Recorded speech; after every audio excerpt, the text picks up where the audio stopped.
आज के इस वीडियो में हम संविधान के अनुसूचियों यानी शेड्यूल्स का अध्ययन करेंगे।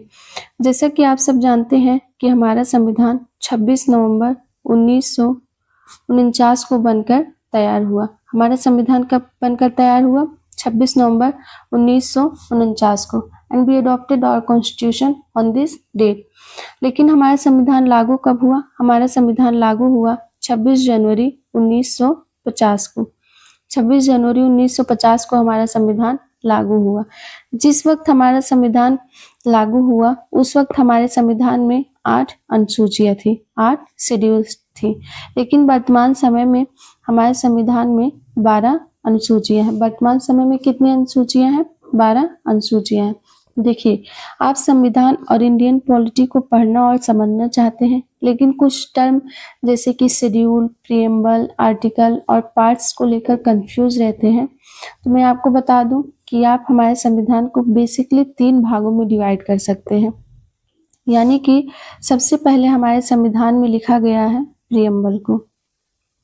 सबसे पहले हमारे संविधान में क्या लिखा गया है? प्रीएम्बल को लिखा गया है। उसके बाद हमारे संविधान के भागों की चर्चा की गई है और सबसे लास्ट में हमारे संविधान के शेड्यूल रखे गए हैं। एक बार फिर से देख लेते हैं कि बेसिकली आप हमारे संविधान को 3 भागों में डिवाइड करके देख सकते हैं। सबसे पहले प्रीएम्बल को लिखा गया है, यानी प्रस्तावना या उद्देशिका को लिखा गया है।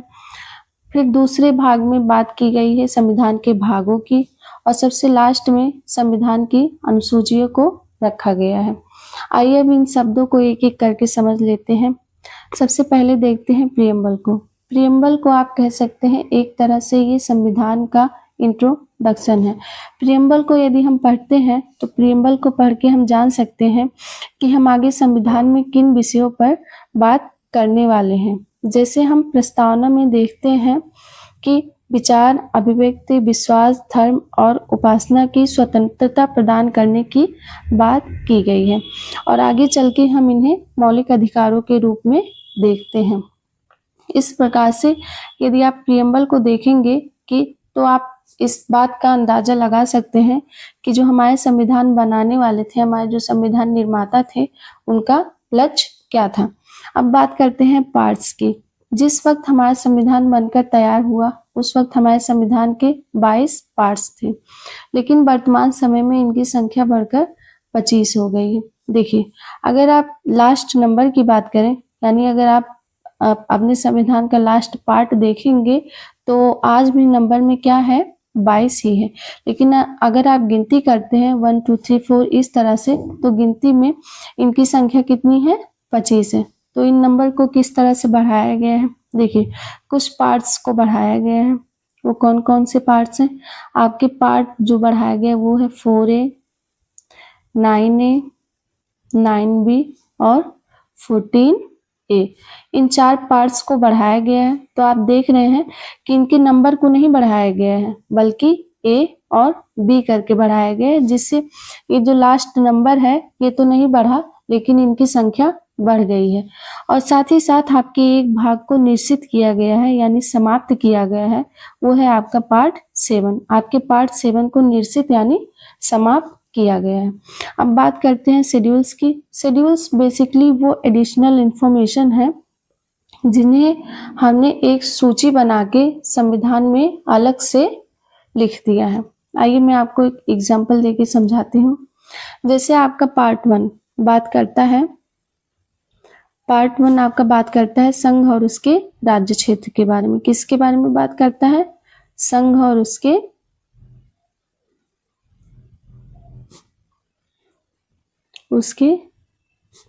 राज्य क्षेत्र के बारे में। संघ और उसके राज्य क्षेत्र के बारे में, यानी आपका संघ जो केंद्र है किन किन राज्यों से मिलकर बनेगा। यानी यहाँ पे आपके सारे स्टेट्स और राज्य क्षेत्र और साथ ही साथ यूनियन टेरिटरी की चर्चा की जानी थी। लेकिन अगर हम सभी राज्यों के नाम और यूनियन टेरिटरी के नाम यहाँ पे लिख देते तो जैसा कि आपको पता है कि हमारा संविधान पहले ही इतना लेंदी है, वो और ज़्यादा लेंदी हो जाता और साथ ही साथ संविधान को पढ़ना और समझना भी थोड़ा कठिन हो जाता। इसलिए इसको हमने पार्ट 1 में ना लिख के इनकी सभी राज्यों और केंद्र शासित प्रदेशों की एक अलग से सूची बनाकर हमने इसे किस में रख दिया है, संविधान के पहले शेड्यूल में, संविधान के फर्स्ट शेड्यूल में इनको रख दिया है। और जैसे कि आप जानते हैं कि हमारे देश की कितनी ऑफिशियल लैंग्वेजेस हैं, 22 ऑफिशियल लैंग्वेजेस हैं। इन्हें हमने किस में रखा है, 8वीं अनुसूची यानी 8 शेड्यूल में। अब आइए बात कर लेते हैं, एक टर्म आपका बच रहा है, वो है अनुच्छेद। अनुच्छेद किसे कहते हैं? देखिए, जिस तरह से आपकी एक बुक होती है उसमें आपका होता है लेसन 1, लेसन 2, लेसन 3 और हर एक लेसन का एक अपना नाम होता है। उसी तरह हमारे संविधान में पार्ट्स दिए हुए हैं, part 1, part 2, part 3, part 1, part 2, part 3, इसी तरह हमारे पार्ट्स दिए हुए हैं और इन पार्ट्स का अपना एक नाम है। जैसे पार्ट 1 का क्या नाम है, अभी मैंने आपको बताया, संघ और उसके राज्य क्षेत्र, संघ और उसके राज्य क्षेत्र। और पार्ट 2 का क्या नाम है, नागरिकता। पार्ट 3 का क्या नाम है, फंडामेंटल राइट्स यानी आपके मौलिक अधिकार। एक बार मैं आपको फिर समझाने की कोशिश करती हूँ। जिस तरह आपके बुक में लेसन्स होते हैं, लेसन 1, लेसन 2, लेसन 3, उसी तरह हमारे संविधान में पार्ट्स को लिखा गया है, पार्ट 1, पार्ट 2, पार्ट 3 और ये पार्ट्स ऐसे ऐसे करके पार्ट 22 तक है। हर एक पार्ट का एक नाम है। जैसे पार्ट 1 का नाम है संघ और उसके राज्य क्षेत्र, पार्ट 2 का नाम है नागरिकता, पार्ट 3 का नाम है फंडामेंटल राइट्स यानी मौलिक अधिकार। अब इसी पार्ट 1 में आपके आर्टिकल्स हैं। पार्ट 1 कितने आर्टिकल्स कंटेन करता है, 1 to 4।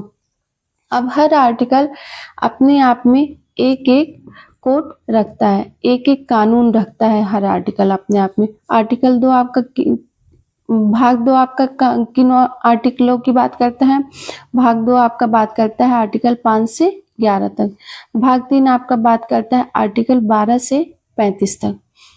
इस तरह अब मुझे लग रहा है आप शेड्यूल, अनुच्छेद, अनुसूचियां या भाग और प्रियम्बल को समझ पाए होंगे। अब आइए शेड्यूल्स को देख लेते हैं, देखते हैं शेड्यूल 1 में क्या है, शेड्यूल 2 में क्या है। पहली अनुसूची बात करती है list of state and union territories and their extent की, यानी पहली अनुसूची में आपके 28 राज्यों और 8 केंद्र शासित प्रदेशों के नामों और उनका सीमा क्षेत्रों का वर्णन किया गया है। दूसरी अनुसूची बात करती है आपके राष्ट्रपति, गवर्नर और सुप्रीम कोर्ट के जजेस को मिलने वाले वेतन और भत्तों की। दूसरी अनुसूची किसकी बात करती है, वेतन और भत्तों की बात करती है। तीसरी अनुसूची आपकी बात करती है फॉर्म ऑफ ओथ्स और अफर्मेशन, यानी आपकी लोकसभा और राज्यसभा के सदस्यों द्वारा जो शपथ लिया जाता है उसका वर्णन किसमें किया गया है, तीसरी अनुसूची में। चौथी अनुसूची बात करती है allocation of seats for state and union territories in the Rajya Sabha, यानी राज्यसभा में आपके किस स्टेट के कितने मेंबर आएंगे, इसका वर्णन कौन सी अनुसूची में किया गया है, चौथी अनुसूची में। पांचवी अनुसूची आपकी बात करती है administration and control of scheduled areas and scheduled tribe areas. छठी अनुसूची आपकी बात करती है administration of tribal areas in the state of Assam, Meghalaya, Tripura and Mizoram. छठी आपकी अनुसूची महत्वपूर्ण है क्योंकि असम, मेघालय, त्रिपुरा और मिजोरम 4 राज्यों के ट्राइबल एरियाज की एडमिनिस्ट्रेशन की बात करती है। सातवीं अनुसूची बात करती है डिवीजन ऑफ पावर की, यानी शक्तियों के बंटवारे की। सातवीं अनुसूची में 3 लिस्ट दिए हुए हैं आपके। पहला लिस्ट है यूनियन लिस्ट, दूसरा स्टेट लिस्ट और तीसरा है आपका कंकरेंट लिस्ट यानी समवर्ती सूची। यूनियन लिस्ट में जो कानून लिखे हुए हैं उस पे संघ सरकारें कानून बना सकती हैं। स्टेट लिस्ट में जो सब्जेक्ट्स लिखे हुए हैं उस पे राज्य सरकारें कानून बना सकती हैं। कंकरेंट लिस्ट में जो सब्जेक्ट लिखे हुए हैं उसमें दोनों सरकारें कानून बना सकती हैं, लेकिन अगर राज्य सरकार के बाद संघ सरकार उस पे कानून बनाती है तो संघ सरकार का कानून मान्य होगा, राज्य सरकार का कानून मान्य नहीं होगा। यूनियन लिस्ट पे केंद्र स्तर की चीजों को रखा गया है, जैसे यूनियन लिस्ट में रखा गया है युद्ध और शांति को, नागरिकता को, रेल को। आरबीआई आपका यूनियन लिस्ट में आता है। स्टेट लिस्ट में आपके राज्य स्तर की चीजों को रखा गया है, जैसे कृषि पर आय, विद्युत के उपभोग या विक्रय पर कर। ये सब आपके किस में रखे गए हैं? स्टेट लिस्ट में। जनसंख्या, वन, परिवार नियोजन, ये सब आपके कंकरेंट लिस्ट में रखे गए हैं। यूनियन लिस्ट में वर्तमान में आपके कितने विषय हैं? वर्तमान में 100 सब्जेक्ट हैं, लेकिन स्टार्टिंग में इसमें कितने सब्जेक्ट्स थे? 97। स्टेट लिस्ट में आपके वर्तमान में कितने सब्जेक्ट्स हैं? 61, लेकिन स्टार्टिंग में इसमें कितने थे? 66। कंकरेंट लिस्ट में आपके वर्तमान में कितने सब्जेक्ट्स हैं? 52, लेकिन स्टार्टिंग में कितने थे? 47। अब आपका 8th शेड्यूल बात करता है ऑफिशियल लैंग्वेजेस की। 8th शेड्यूल किसकी बात करता है? ऑफिशियल लैंग्वेजेस की। आपके ऑफिशियल लैंग्वेजेस कितने हैं? वर्तमान में 22 ऑफिशियल लैंग्वेजेस हैं, लेकिन जिस वक्त हमारा संविधान लागू हुआ उस वक्त 14 राष्ट्रीय भाषाएं थी। अब कुछ भाषाएं इनमें जोड़ी गई हैं, उन्हें देख लेते हैं किन किन संविधान संशोधनों के द्वारा जोड़ी गई हैं। देखिए, 21वें संविधान संशोधन द्वारा पहली भाषा जोड़ी गई है, जो है Sindhi. 71st constitutional amendment act 1992 द्वारा 3 और भाषाएं जोड़ी गई, नेपाली, मणिपुरी और कोंकणी। 92 कॉन्स्टिट्यूशनल अमेंडमेंट एक्ट 2000 4 भाषाएं और जोड़ी गई, बोडो, डोंगरी, मैथिली और संथाली। अब आइए देख लेते हैं 9th शेड्यूल। 9th शेड्यूल आपका बात करता है validation of certain acts and regulations की। इसको आपके पहले अमेंडमेंट यानी जो संविधान का पहला संशोधन हुआ था 1951 में, उसके द्वारा जोड़ा गया है। इसके द्वारा कुछ कानून जो होते हैं उन्हें जुडिशियल रिव्यू से छूट मिली हुई है। इसको basically land reforms and abolition of the zamindari system के लिए लाया गया था। 10th शेड्यूल आपका बात करता है provision relating to the disqualification of the members on the ground of defection, यानी दल बदल के आधार पर सदस्यों का डिस्क्वालिफिकेशन। 10वीं अनुसूची इसकी बात करती है।